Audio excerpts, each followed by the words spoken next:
그들이 베드로와 요한이 담대하게 말함을 보고 그들을 본래 학문 없는 범인으로 알았다가 이상히 여기며, 또 전에 예수와 함께 있던 줄도 알고, 또 병 나은 사람이 그들과 함께 서 있는 것을 보고 비난할 말이 없는지라 명하여 공회에서 나가라 하고 서로 의논하여 이르되, 이 사람들을 어떻게 할까? 그들로 말미암아 유명한 표적 나타난 것이 예루살렘에 사는 모든 사람에게 알려졌으니 우리도 부인할 수 없는지라. 이것이 민간에 더 퍼지지 못하게 그들을 위협하여 이후에는 이 이름으로 아무에게도 말하지 말게 하자 하고 그들을 불러 경고하여 도무지 예수의 이름으로 말하지도 말고 가르치지도 말라. 하니 베드로와 요한이 대답하여 이르되, 하나님 앞에서 너희의 말을 듣는 것이 하나님의 말씀을 듣는 것보다 옳은가 판단하라. 우리는 보고 들은 것을 말하지 아니할 수 없다. 관리들이 백성들 때문에 그들을 어떻게 처벌할지 방법을 찾지 못하고 다시 위협하여 놓아주었으니, 이는 모든 사람이 그 된 일을 보고 하나님께 영광을 돌림이라. 이 표적으로 병 나은 사람은 40여 세나 되었더라. 여러분 반갑습니다. 오늘도 큐티로 여는 기막힌 하루입니다. 본말씀 사도행전 4장 13절부터 22절의 말씀입니다. 자, 예수님께서 부활하신 후에 하늘로 올라가시기 직전 제자들에게 주신 마지막 사명이 있습니다. 그것이 바로 증인의 사명입니다. 사도행전 1장 8절의 말씀에 오직 성령이 너희에게 임하시면 너희가 권능을 받고 예루살렘과 온 유대와 사마리아와 땅 끝까지 이르러 내 증인이 되리라 하시니라 그랬습니다. 여러분, 예수님께서 우리에게 증인이 되라고 하십니다. 이 증인의 사전적 의미는 어떤 사건이나 사실에 대하여 경험에 의해 알게 된 내용을 진술하는 사람이라는 것을 의미합니다. 우리는 성령의 역사로 예수님을 깨닫게 되었고 예수님을 믿게 되었습니다. 그리고 예수님을 삶을 통해 경험하게 되었습니다.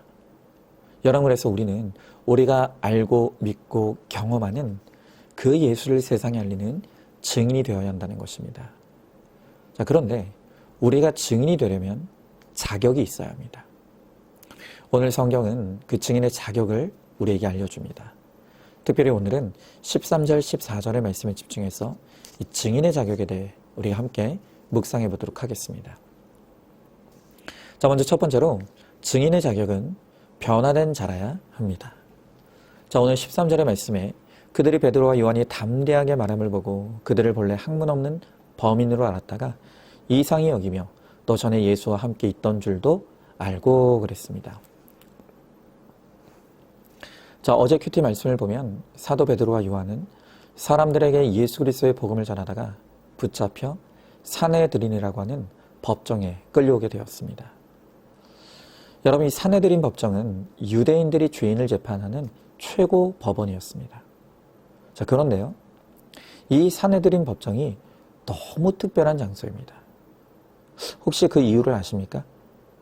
바로 이곳이 예수님을 십자가에 못 박아 죽이기로 유대인들이 결의했던 바로 그 장소입니다.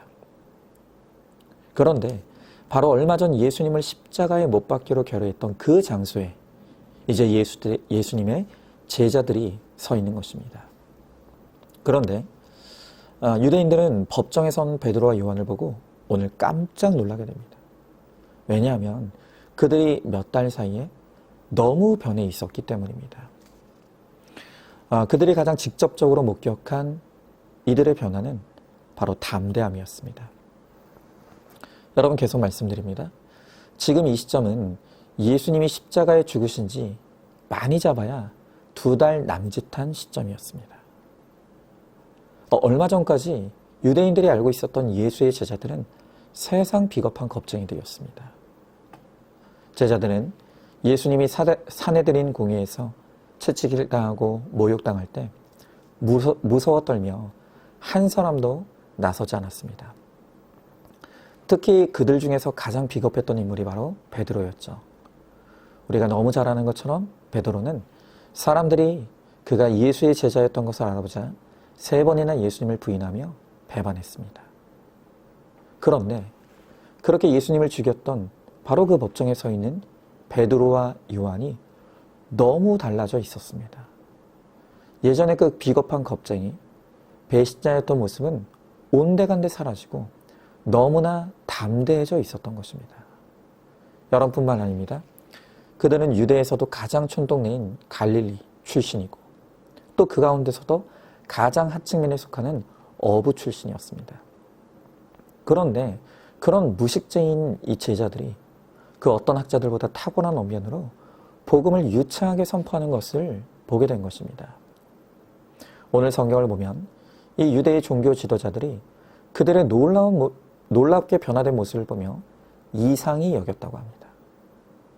여기 이상히 여기다의 헬라어 뜻은 놀라다, 경탄하다, 경이롭다 이런 뜻입니다. 자, 그러니까 이 종교 지도자들이 이 제자들의 변화된 모습에 압도당한 것입니다. 왜 그렇겠습니까? 그들도 알고 있는 것입니다. 사람은 절대로 안 변하는 존재라는 것을 아는 것입니다. 그런데 도대체 과거에 이렇게 겁쟁이였고 무식쟁이였던 이 제자들을 도대체 누가 어떻게 이렇게 바꿔 놓았냐는 것입니다. 여러분, 제가 요즘 이 변화를 참 강조합니다. 사람은 정말 안 변하는 존재입니다. 그렇기 때문에 저는 이 세상에서 가장 놀라운 기적 중의 기적은 사람이 변화되는 기적이라고 믿습니다. 그런데 그 사람이 변하는 기적이 예수 안에서 일어난다는 것을 오늘 이 베드로와 요한을 통해 성경이 우리들에게 증언하고 있는 것입니다. 여러분, 그렇기 때문에 예수의 증인이 되는 바로 첫 번째 조건이 바로 변화되는 것입니다.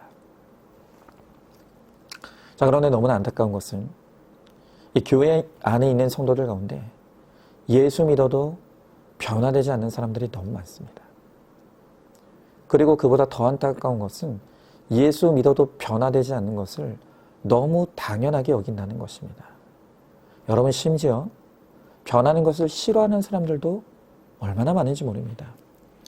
나는 예수 믿지만 그냥 내 멋대로 고집 부리고 혈기 부리고 하고 싶은 말 다 하며 그렇게 살겠다는 것입니다.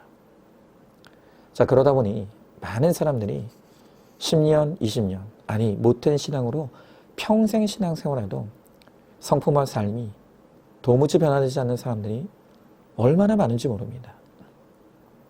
그런데 이렇게 변화받지 못한 사람들이 예수의 증인이 되기는커녕 복음의 방해꾼 노릇을 하게 되는 것입니다.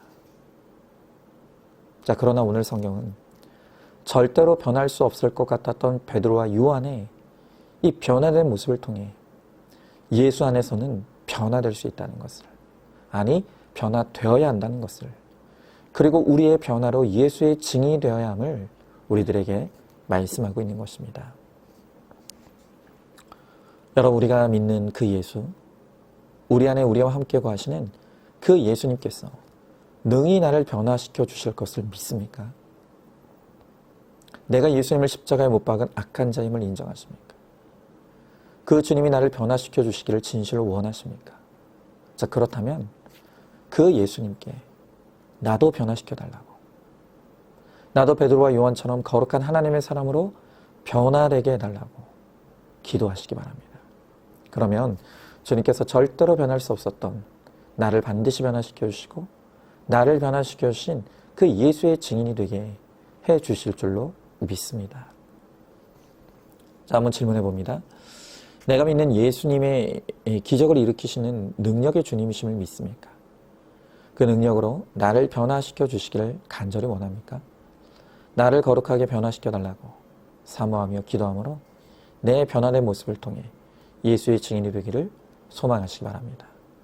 자, 두 번째로 증인의 자격은 고침받아야 합니다. 자, 오늘 14절 말씀에 또 병 나은 사람이 그들과 함께 서 있는 것을 보고 그랬습니다. 자, 지금 이 사내들인 법정에는 제자들만 있는 것이 아니었습니다. 그곳에는 나면서부터 걷지 못했던 그 병에서 고침받은 주인공도 바로 거기에 제자들과 함께 있었습니다.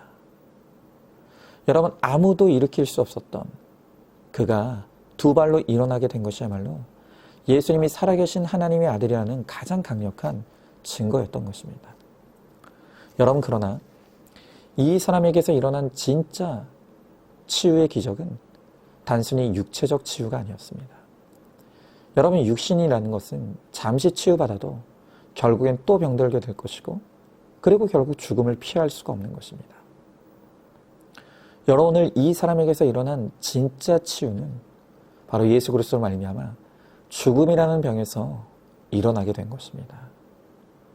여러분, 우리는 모두 이 죽음이라는 병에 걸린 불치병 환자입니다. 누구도 이 죽음의 병에서 자유한 사람이 없습니다. 모든 사람은 반드시 죽게 되어 있습니다. 그러나 우리가 예수 믿을 때 일어나는 가장 놀라운 치유의 능력은 바로 이 죽음의 병에서 고침받아 영생을 얻게 되는 것입니다. 여러분, 그래서 참된 그리스도인이 된다는 것은 더 이상 죽음을 두려워하지 않는 것입니다. 그리스도인에게 죽음은 끝이 아니라 영생으로 가는 통로입니다. 죽음을 통해서 우리는 영원한 삶으로 나아가게 됩니다. 그러니 죽음은 슬퍼할 일이 아니라 도리어 기뻐할 일인 것입니다. 여러분, 오늘 이 병에서 나은 사람은 사내들인 공회에 이 과거의 제자들처럼 몰래 숨어 있지 않았습니다. 당당하게 예수의 증인으로 제자들과 지금 함께 서 있었습니다. 여러분, 사실 이것은요, 목숨을 건 용기 없이는 절대로 할 수 없는 일이었습니다. 그러나 그에게서 더 이상 죽음에 대한 공포와 두려움이 보이지 않습니다. 왜냐하면 그는 예수 그리스도로 말미암아 죽음의 병으로부터 고침받았기 때문입니다. 그래서 그는 이제 죄와 사망의 권세에서 나를 일으켜 주신 예수의 증인으로 이 법정에 서 있는 것입니다. 여러분, 바로 이 죽음의 병으로부터 고침받는 기적은 우리 모두에게 다 일어난 일입니다. 우리도 예수를 주와 그리스도로 믿고 영접할 때 이 죽음의 병에서 고침받았습니다. 이제 우리는 예수 안에서 다시는 죽음을 보지 않고 영생을 얻게 되었습니다. 여러분, 그렇기에 이제 우리는 죽음조차도 복음의 도구를 사용하여 예수의 증인이 되어야 합니다. 우리는 죽음의 자리에서 사랑하는 가족들에게 나는 죽어 천국 간다. 너희들도 내가 믿은 예수 믿고 천국에서 만나자. 바로 이 복음을 유언으로 외칠 수 있어야 합니다. 누구든지 죽음을 두려워할 수밖에 없습니다. 하지만 예수 안에서 죽음을 두려워하지 않는 우리의 모습을 우리가 보여줄 때 바로 우리가 증인이 되어 나를 통해 세상이 예수가 구원자이심을 알게 되고 믿게 될 줄로 믿습니다. 자, 한번 질문해 봅니다. 내가 과거에 죽을 병에 걸린 환자였다는 것을 알고 있습니까? 그러나 이제 예수 안에서 죽음에서 고침받아 영생을 얻게 된 것을 믿습니까?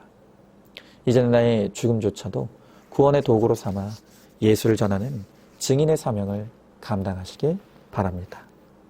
세 번째로, 증인의 자격은 비난할 것이 없게 되는 것입니다. 자, 오늘 14절의 말씀에 보니까 비난할 말이 없는지라 그랬습니다.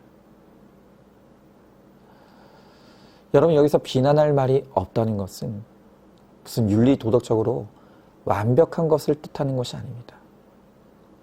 여전히 할 말 없는 죄인이지만 진실로 죄를 회개하고 죄사함을 받아 거룩을 인생의 목적에 두고 사는 것, 바로 그것을 의미합니다.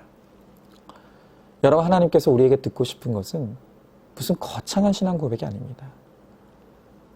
하나님은 우리가 하나님 앞에서 진실로 잘못했습니다. 용서해 주세요. 이 한마디의 회개의 고백을 듣고 싶어 하십니다. 그 회개의 고백을 통해 주님은 모든 죄를 용서해 주시고 사해 주십니다. 심지어 주님은 다시는 그 죄를 기억하지 않겠다고까지 약속해 주시는 것입니다. 여러분, 그래서 인간 최고의 감정이 회개라고 하는 것입니다. 여러분, 회개란 더 이상 타인에 대해서는 비난할 말이 없어지는 것입니다.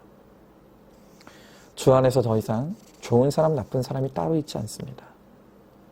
하나님은 모든 환경, 모든 사건, 그리고 모든 사람을 사용하셔서 나를 회개로 이끄시고 나를 거룩한 하나님의 사람으로 훈련해 가십니다. 바람으로 배신한 배우자, 방황으로 괴롭게 하는 자녀, 기질과 성격이 도무지 안 맞는 지체들, 하나님은 그들을 내 옆에 붙이시고 그들의 수고를 사용하셔서 내 안에 사람 우상을 깨뜨리시고 인간에 대한 헛된 믿음을 내려놓게 하시며 오직 하나님만 믿고 바라는 하나님의 사람으로 연단해 가시는 것입니다. 여러분, 그것이 깨달아지고 해석되면 우리의 비난하던 말이 변하여 당신이 나보다 옳다고 고백할 수 있게 됩니다. 사랑의 언어를 구사하고 용서의 언어를 구사할 수 있게 되는 것입니다. 여러분, 이처럼 우리가 예수의 증인이 된다는 것은 내 죄를 보고 회개했기에 이제 더 이상 다른 사람에 대해 비난할 말이 없어지는 것입니다. 과거에 탓하고 원망하고 불평하던 우리의 입술이 회개로 거룩하여짐으로 사랑의 언어를 쓰고 용서의 언어를 쓰고 회복을 말할 때 비로소 내가 예수의 증인이 되어서 나를 통해 세상의 주님이 살아계심을 알게 되는 것입니다. 자, 한번 질문해 봅니다. 내가 비난하고 원망하는 대상이 누구입니까? 그 사람이 내가 회개하도록 돕고 수고하고 있는 사람이라는 것을 깨닫습니까? 그는 나보다 옳도다의 고백으로 예수의 증인이 되시기 바랍니다. 자, 오늘도 9월 10일 보석상자입니다. 예수님은 옆에 두는 분이 아니라 품어야 할 분입니다. 아멘. 우리 함께 기도하겠습니다. 주님, 감사합니다. 오늘도 주님께서 말씀을 통해 우리가 예수의 증인이 되어야 한다고 말씀하십니다. 우리가 예수의 증인이 되려면 예수 안에서 변화된 우리의 삶이 있어야 한다고 하십니다. 또한 예수의 증인은 이제 죽음의 병에서 고침받아 죽음을 두려워하지 않아야 한다고 하십니다. 그리고 예수의 증인은 이제는 타인에 대해 비난할 것이 없는 사랑의 언어, 용서의 언어, 회복의 언어를 쓰는 사람이 예수의 증인이 될 수 있다고 말씀하십니다. 주님, 이제 우리를 구원하시고 예수 그리스도의 제자 삼아 주셨으니 이제 우리가 증인이 되어 우리의 삶을 통해 또 우리의 말을 통해서 또 복음을 통해서 예수를 전하는 증인의 사명을 감당하게 하여 주시옵소서. 믿사오며 사랑이 많으신 우리 예수님 이름 받들어 기도드리옵나이다. 아멘. 오늘도 뷰티로 기막힌 하루를 살아내는 하늘가족 공동체 우리 모든 성도님 되시기를 주님의 이름으로 축복합니다.